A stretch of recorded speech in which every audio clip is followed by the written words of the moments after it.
सभी साथियों को राम राम। स्वागत है आप सभी का GK GS by Harish Bhardwaj official YouTube channel के अंदर। आई होप आप सभी की एचएसएससी, हरियाणा पुलिस या फिर किसी भी एग्जाम की जो तैयारी आप कर रहे हैं उसकी तैयारी जो है काफ़ी अच्छे तरीके से चल रही होगी। ठीक है, इसी सीरीज के अंदर जो है हम Haryana GK last 5 year GK की जो सीरीज है वो चल रही है और इसी का जो हम पार्ट है 101 पार्ट जो है आज यहाँ पर डिस्कस करने वाले हैं। मुझे उम्मीद है आपने इससे पहले जितने भी पार्ट 100 पार्ट आए हैं वो सारे सीक्वेंस वाइज देख लिए होंगे। अगर आप हार्ड वर्क और डेडिकेशन से लगे हुए हैं एचएसएससी के एग्जाम 2026 के लिए तो आपको डेफिनेटली ये 100 पार्ट्स देखने ही देखने पड़ेंगे, जिससे हरियाणा जीके का एक भी क्वेश्चन जो है आपका गलत नहीं होने वाला। ठीक है, तो चलिए बिना किसी टाइम वेस्ट के जो है आज के वीडियो सेशन की शुरुआत कर लेते हैं। वीडियो को एंड तक जरूर देखा कीजिए जिससे आपके सारे डाउट्स जो है क्लियर हो सके और जो है बिल्कुल डिटेल से जो है आपको चीजें समझ आ सके। ठीक है, और कमेंट सेक्शन में अंत में जो है अपना स्कोर जरूर कमेंट किया कीजिए। क्वेश्चन नंबर फर्स्ट पर चलते हैं। क्वेश्चन नंबर फर्स्ट में बोला गया है हरियाणा का कौन सा जिला जो है लोहे के पाइप का सबसे बड़ा उत्पादक है। यानी कि पूछा गया है भाई कौन सा हरियाणा का ऐसा जिला है जो लोहे के सबसे बड़े पाइप जो है बनाता है। तो राइट ऑप्शन क्या हो जाएगा? ऑप्शन नंबर ए यहां पर जो है करेक्ट हो जाएगा, क्योंकि हरियाणा के जो हिसार है उसको क्या बोला जाता है? स्टील सिटी बोला जाता है। ठीक है, स्टील सिटी किसको बोला जाता है? स्टील सिटी जो है हिसार को बोला जाता है। ठीक है, नेक्स्ट क्वेश्चन पर चलते हैं, क्वेश्चन नंबर सेकंड के ऊपर। क्वेश्चन नंबर सेकंड में बोला गया हरियाणा की टीम ने किस वर्ष रणजी ट्रॉफी जीती थी। तो ये प्रथम बार था जब हरियाणा ने 1889-90 में, ठीक है माफ कीजिएगा 90-91 में जो है ये ट्रॉफी को जीता था। ठीक है, ऑप्शन नंबर डी यहां पर जो है करेक्ट हो जाएगा। हरियाणा की टीम ने 1990-91 के रणजी ट्रॉफी सीजन में पहली बार जो है यह खिताब अपने नाम किया था और इसने किसको हराया था? बंबई को जो है हराया था। ये आप याद रखना, बंबई की जो टीम है इसको जो है इन्होंने हराया था। अभी वर्तमान में 2025 में भी रणजी मैच चल रहा था, बंबई ने जो है हरियाणा को हरा दिया था। ठीक है, ये चीज भी आप याद रखिएगा। वर्तमान रणजी ट्रॉफी का भी याद रखना भाई, क्या पता वर्तमान से जो है क्वेश्चन आपसे पूछ ले। ये तो पहली बार का था जो पूछ लिया। वर्तमान 2025 का रणजी ट्रॉफी से जो जुड़े हुए तथ्य है ना उनको जरूर आप अपडेट कर लेना और ये सारी चीजें आपके करंट अफेयर में आएंगी मेरे भाई। ठीक है, तो ये चीजें आपको याद रखना है। यहाँ पे देखो हरियाणा की टीम ने 1990-91 में रणजी ट्रॉफी सीजन में पहली बार यह खिताब अपने नाम किया था और बॉम्बे की टीम को इन्होंने हराया था। हरियाणा ने पहली बार प्रथम श्रेणी स्तर पर 1970-71 में रणजी ट्रॉफी में जो है भाग लिया था। रणजी ट्रॉफी की स्थापना 1934 में हुई थी। सारी चीजें आप याद रखेंगे, आपसे कुछ भी पूछा जा सकता है। अभी आपसे पूछा है ना हरियाणा की टीम ने पहला रणजी ट्रॉफी खिताब कब जीता था? 1990-91 में जीता था। आपसे यह पूछा जा सकता है हरियाणा ने पहली बार प्रथम श्रेणी क्रिकेट यानी कि रणजी ट्रॉफी में जो है कब भाग लिया था? 1970-71 में जो है ये भाग लिया था। ठीक है, और रणजी ट्रॉफी की स्थापना कब हुई थी? तो 1934 से जो है रणजी ट्रॉफी जो है खेली जा रही है। ठीक है, आई होप यहां तक सारी चीजें जो है क्लियर हो गई होंगी। ठीक है, नेक्स्ट क्वेश्चन पर चलते हैं, क्वेश्चन नंबर 3 के ऊपर। क्वेश्चन नंबर 3 में बोला गया किस शहर को हरियाणा का दिल कहा जाता है। तो आप सभी जानते हैं जींद जिले को जो है हरियाणा का दिल कहा जाता है। क्वेश्चन नंबर 3 का जो है right option option number A हो जाएगा। ठीक है, नेक्स्ट क्वेश्चन पर चलते हैं, क्वेश्चन नंबर 4 के ऊपर। क्वेश्चन नंबर 4 में बोला गया है 2010 में किस भाषा को हरियाणा की दूसरी भाषा का दर्जा दिया गया था। तो पहले जो है तमिल भाषा को यह दर्जा मिला था। ठीक है, पहले हरियाणा की दूसरी भाषा कौन सी होती थी?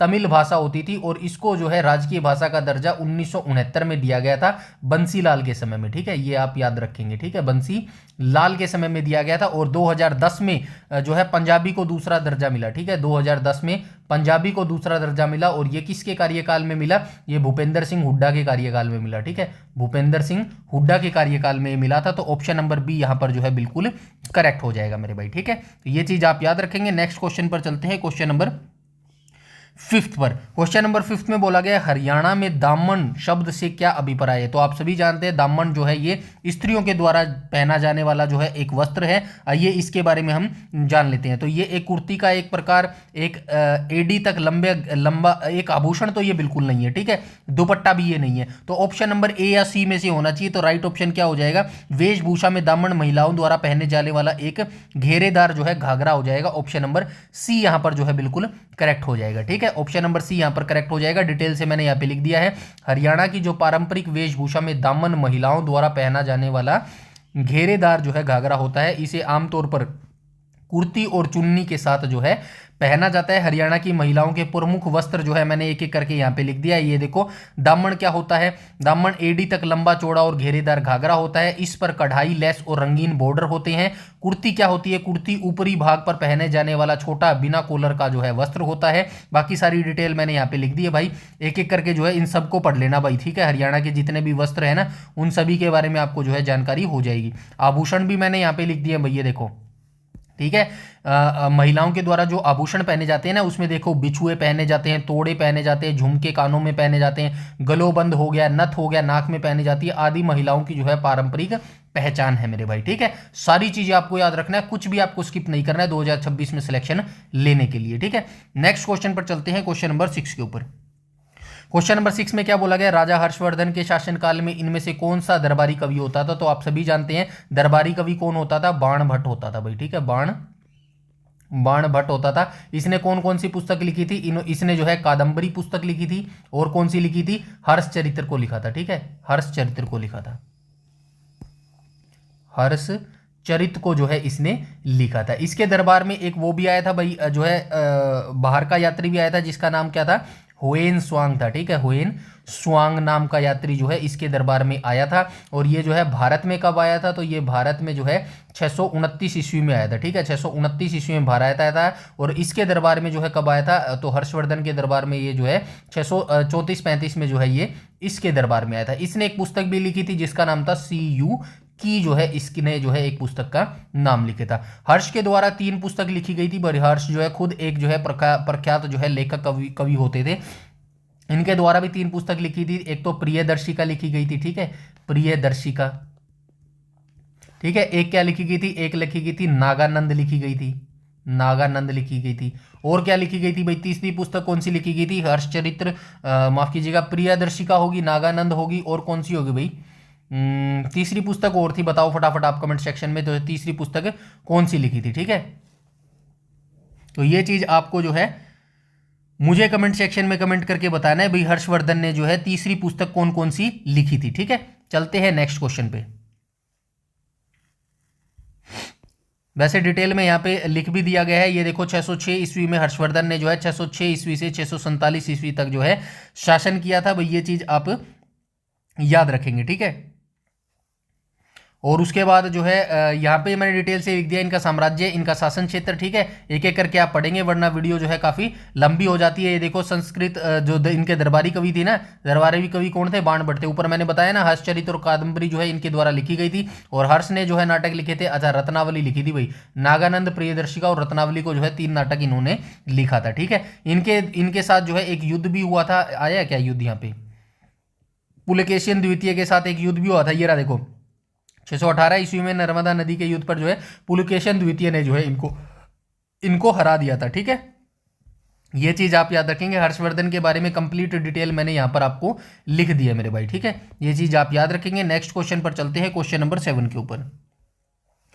क्वेश्चन नंबर 7 में क्या बोला गया है, तो क्वेश्चन नंबर 7 में बोला गया सर छोटू राम ने दिल्ली विश्वविद्यालय के किस महाविद्यालय से जो है अपनी स्नातक की डिग्री प्राप्त की थी। तो स्नातक की डिग्री सर छोटू राम ने जो है कहाँ से की थी, तो इन्होंने जो है सेंट स्टीफन महाविद्यालय से जो है अपनी डिग्री प्राप्त की थी, ठीक है। और आप क्या याद रख सकते हैं, आप याद रख सकते हैं इनका जन्म कहाँ हुआ था, तो रोहतक के जो है घड़ी सांपला गाँव में जो है इनका जन्म हुआ था, ठीक है। यहाँ पे लिखा भी होगा, ये देखो छोटू राम का जो जन्म है रोहतक के छोटे से गाँव घड़ी सांपला रोहतक में हुआ था। और बचपन का नाम जो है इनका रिचपाल होता था, ठीक है।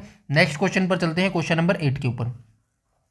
क्वेश्चन नंबर 8 में बोला गया हरियाणा की म्हारा गांव जगमग गांव योजना का संबंध किससे है। तो हरियाणा की जो म्हारा गांव जगमग गांव योजना है, तो ये किससे संबंधित है भाई, गांव में शहर जाने के लिए रात्रि बस सेवा ना भाई, पर्यावरण अनुकूल पटाखे नहीं, स्ट्रीट लाइट इंस्टॉलेशन या फिर गांव को बिजली आपूर्ति। ऑप्शन नंबर ए या फिर ऑप्शन नंबर बी में से जो है बिल्कुल करेक्ट होना चाहिए। तो राइट ऑप्शन जो है ऑप्शन नंबर ए यहाँ पर जो है बिल्कुल करेक्ट हो जाएगा, ठीक है। तो ये चीज आप याद रखेंगे, गांव को बिजली आपूर्ति से जो है ये संबंधित हो जाएंगी म्हारा गांव जगमग गांव योजना, ठीक है। अब इसकी स्थापना कब हुई थी, तो याद रखना 1 जुलाई 2015 को जो है इसकी शुरुआत हुई थी, ठीक है। 1 जुलाई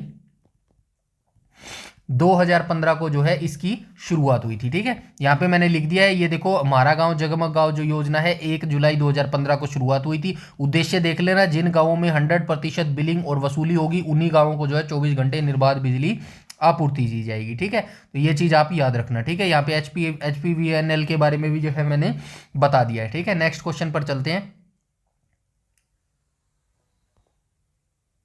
ठीक है, चलिए कोई बात नहीं। अच्छा, आपको कमेंट सेक्शन में एक मुझे बात बताना, हरियाणा इलेक्ट्रिसिटी बोर्ड, चलो छोड़ो, कोई नहीं, रहने दो, छोड़ो, आपको पता होगा, मई 1967। चलिए चलते हैं नेक्स्ट क्वेश्चन, क्वेश्चन नंबर 9 पर। निम्न में से कौन सा एक खनिज पदार्थ है जो भारत में सिर्फ जिला भिवानी के गांव कलियाना में पाया जाता है? तो ये कौन सा पाया जाता है? हिलता हुआ पत्थर पाया जाता है। ठीक है, ऑप्शन नंबर सी यहाँ पर करेक्ट हो जाएगा। पूरे भारत में केवल हरियाणा के भिवानी जिले में जो है ये हिलता हुआ पत्थर पाया जाता है। ठीक है, याद रखना, भिवानी जिले के कलियाना गांव में जो है ये हिलता हुआ पत्थर पाया जाता है। नेक्स्ट क्वेश्चन पर चलते हैं, क्वेश्चन नंबर 10 के ऊपर।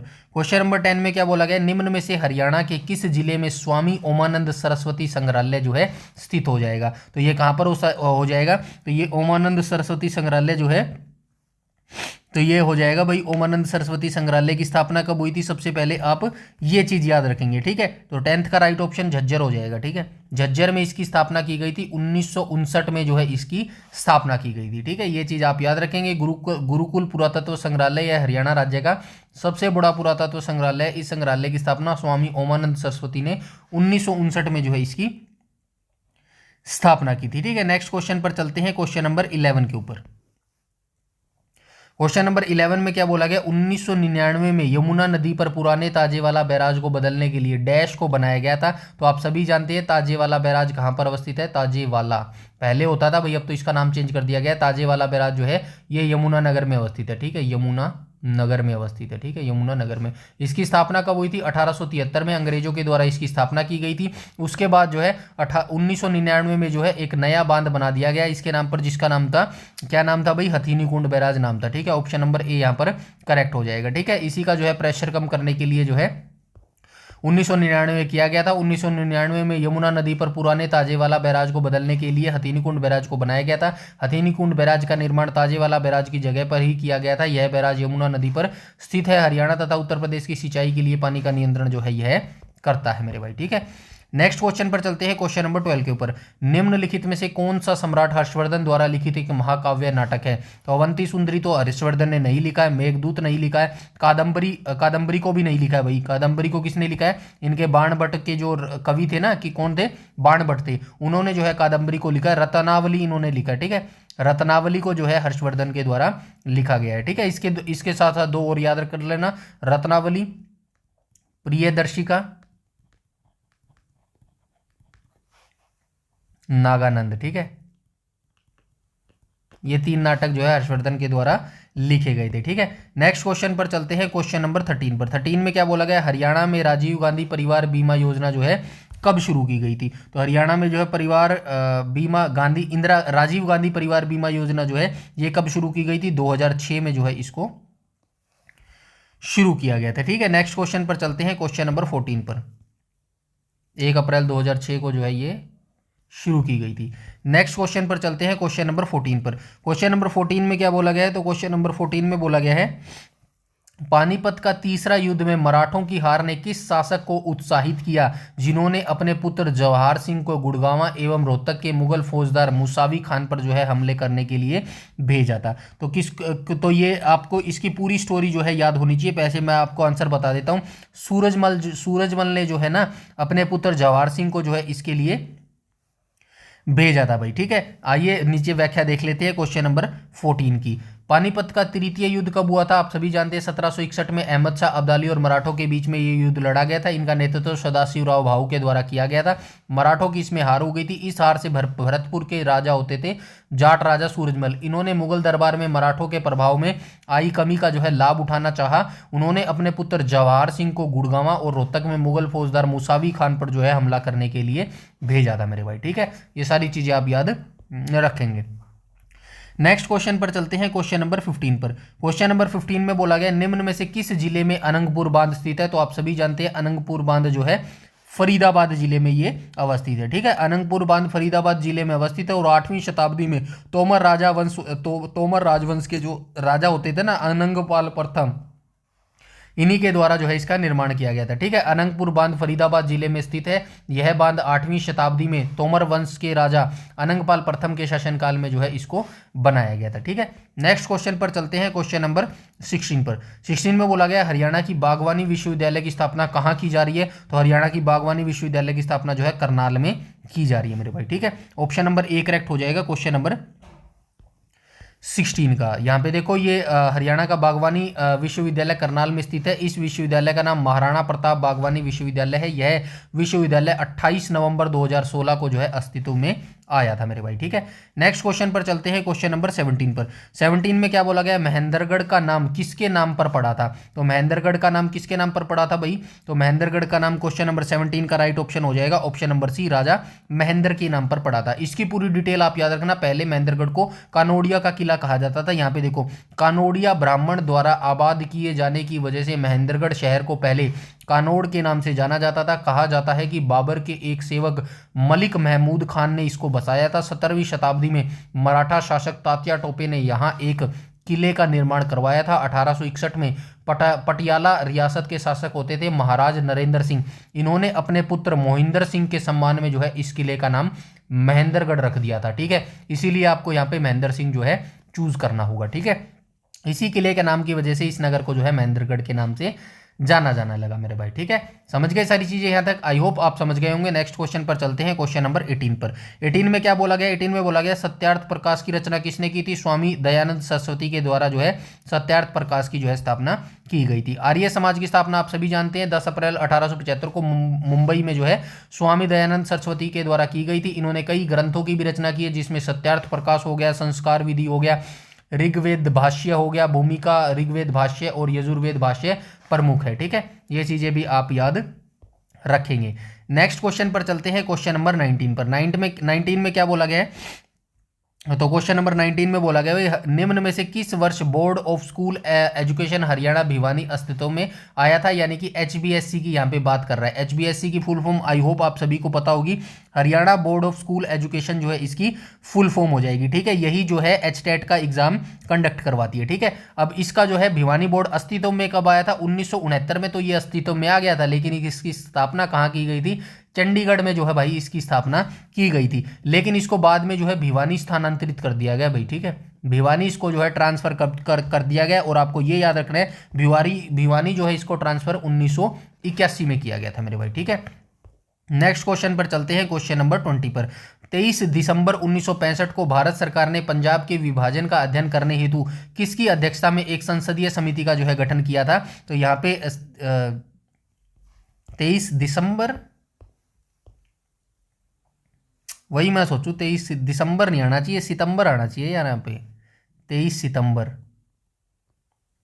ठीक है, 23 सितंबर 1965 को जो है सरदार हुकुम सिंह समिति में जो है ये गठन किया गया था भाई। ठीक है, जो है भाई पंजाब के विभाजन का अध्ययन करने के लिए। ठीक है, ये सारी चीज़ें मैं आपको बता चुका हूँ, आई होप आपने याद भी रखी होगी। ठीक है, इसके बाद आपको ये चीज़ें याद रखनी है। 23 सितंबर 1965 में भारत सरकार ने लोकसभा के अध्यक्ष सरदार हुकुम सिंह की अध्यक्षता में पंजाब विभाजन पर विचार करने के लिए एक संसदीय समिति शाह आयोग का जो है गठन किया था। सरदार हुकुम सिंह समिति का गठन 23 सितंबर 1965 को हुआ था। जेसी शाह आयोग 23 अप्रैल 1966 को गठित हुआ था। और जो है सीमाओं का निर्धारण रिपोर्ट जो है इसने 31 मई 1966 को जो है रिपोर्ट अपनी प्रस्तुत की थी, जिसके तहत जो है 1 नवंबर 1966 को जो है हरियाणा जो है 17वां राज्य जो है बन गया था मेरे भाई। ठीक है, ये चीज़ें आपको याद होंगी। ठीक है, ये चीज़ें याद रखना भाई। ये मैं आपको ऊपर बता चुका हूँ, 1832 में पिछली वीडियो में बताया था उत्तर पश्चिमी प्रांत का हिस्सा स्थानांतरित कर दिया गया था। ठीक है, 1858 में इसको पंजाब का हिस्सा बना दिया गया था। सारी चीज़ें आपको याद रखनी है। ठीक है, इसके बाद अच्छा ये BC क्वेश्चन थे क्या? चलिए कोई बात नहीं, आज के BC क्वेश्चन थे यहाँ पर। और अभी जो लेटेस्ट गैजेट नोटिफिकेशन आया है हरियाणा पुलिस का, आपने पता है चली गया होगा, उसमें जो है BC मार्क्स की जो है हरियाणा जी के जो है आपकी पूछी जाएगी। ये गलत चीज़ है भाई, बिल्कुल गलत चीज़ है। हरियाणा जी के मात्र 20 मार्क्स की, इससे क्या होता है कि जो आउटसाइडर बच्चे होते हैं ना उनको जो है थोड़ा सा एडिशनल चांस मिल जाता है हरियाणा में सिलेक्शन लेने के लिए। वैसे ही हमारा छोटा सा राज्य है, छोटा सा भाई जो है राज्य है, और इसमें भी छोटी छोटी वैकेंसी आती हैं, वो भी जो है रेगुलर नहीं आती हैं। और इसमें भी अगर आप ऐसा करेंगे तो फिर भाई हरियाणा के बच्चे तो बेरोजगारी रहेंगे भाई। इसी के कारण जो है बेरोजगारी में हरियाणा का जो है स्थान काफ़ी ऊपर आता है भाई। ठीक है, तो ये थोड़ा सा सोचना चाहिए। जैसे कि राजस्थान स्टेट देख लो आप, यूपी का स्टेट देख लो, उत्तराखंड का स्टेट देख लो, इनमें क्या करते हैं, इनकी जो है स्पेसिफिक राज्य की जो जीके होती है ना, उसमें उन्होंने निर्धारित करता है कि 50 नंबर की जीके जो हम पूछेंगे पूछेंगे, और वो आती है। मैंने खुद देखा है भाई, राजस्थान का कोई भी एग्जाम देख लो, उसमें 50 नंबर की राजस्थान जीके है ना, तो एक नंबर भी कम नहीं आएगी, एक नंबर की ज़्यादा नहीं आएगी, डायरेक्ट 50 नंबर की राजस्थान जीके वो पूछते ही पूछते हैं। और हरियाणा का कोई बच्चा नॉर्मली इसलिए नहीं भरता, वैसे तो भरते हैं, आई नो सभी मोस्टली भरते हैं, लेकिन बहुत सारे बच्चे इसलिए नहीं भरते भाई, राजस्थान जीके खत्म ही नहीं होती, उनके राज्य महाराजे इतने ना तो याद होते, वो क्या कर ले भाई ऐसे में। ठीक है, तो ऐसा अपने हरियाणा जीके में भी होना चाहिए। हरियाणा जीके का भी 150 मार्क्स का पेपर बना दो भाई, 100 नंबर का बाकी आप ले लो, 50 मार्क्स की है तो हरियाणा जीके पूछेंगे हम डीपली, बना दो ऐसा प्रावधान। लेकिन ऐसा करते नहीं है भाई, अब क्यों नहीं करते, अब आप जानो भाई, क्या बताएं, क्या डिस्कस करें इस चीज़ पे। खैर छोड़ो, हमारे हाथ में जो चीज़ नहीं है उसमें हम कुछ कर भी नहीं सकते, और टाइम वेस्ट नहीं करना चाहिए। आप अपनी तैयारी करते रहो भाई, 2026 में जो है डेफिनेटली सिलेक्शन आपको लेना है मेरे भाई। और कोई डाउट, क्वेरी, सजेशन हो तो आप कमेंट सेक्शन में कमेंट करके बता देना। बस वीडियो को ज़्यादा से ज़्यादा लाइक कर देना और शेयर कर देना मेरे भाई, ठीक है। और चैनल पर पहली बार विजिट कर रहे हो तो चैनल को सब्सक्राइब कर लेना और बेल आइकन बटन को टैप कर लेना, ताकि समय पर आपको सारी नोटिफिकेशन मिलती रहे। और हमारा जो टेलीग्राम चैनल है उसको जरूर से जरूर ज्वाइन कर लेना, क्योंकि सारी पीडीएफ नोट जो है वो टेलीग्राम पर ही प्रोवाइड करवाए जाते हैं, ठीक है। इस वीडियो में इतना ही, तब तक के लिए धन्यवाद।